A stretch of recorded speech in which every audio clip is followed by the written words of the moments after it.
A show of hands, how many of you believe Judge Kavanaugh when he says this didn't happen? I believe him. I do believe him. I believe him. How can we believe the word of a woman of something that happened 36 years ago when this guy has an impeccable reputation? And nobody that has spoken ill will about him, everyone that speaks about him, this guy's an altar boy, you know, a scout, he's, you know, because one woman made an allegation. Sorry, I don't buy it. But in the grand scheme of things, my goodness, there was no intercourse. There was maybe a touch. Right. Can we really? 36 years later, she's still stuck on that? Had it happened? I mean, we're talking about a 15-year-old girl, which I respect. You know, I'm a woman, I respect. And we're talking about a 17-year-old boy in high school with testosterone running high. Tell me what boy hasn't done this in high school. Please, I would like to know.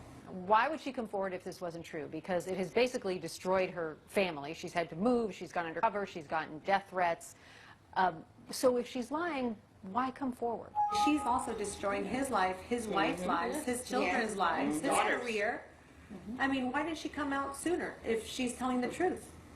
Why didn't she come out when he was going into the Bush White House? Why didn't she come out when he's been a federal judge for over a decade? Why not have a thorough investigation instead of just the two of them, he said, she said? Because it doesn't matter. It does not matter what everyone else has to say. This is what happened, though, with Clarence Thomas and Anita Hill. The FBI investigated. It took 3 days. Done. Why not now? Well, this is not the same. This is a high school kid. I mean, it's not a Anita Hill story. Does something that allegedly happened some 30-plus years ago matter today?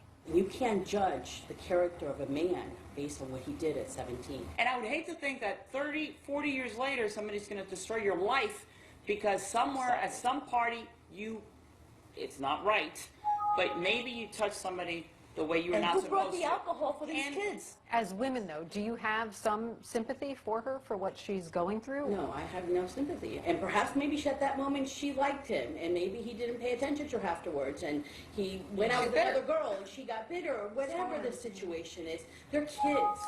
If it is true, would it be okay with you if he became a justice on the Supreme Court?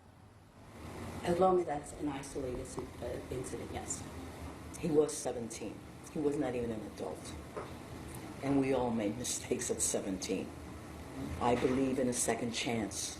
I'd be more than okay with him being Supreme Court judge. If the person made a mistake and they move on and they have been a good human being, you know, who are we to judge?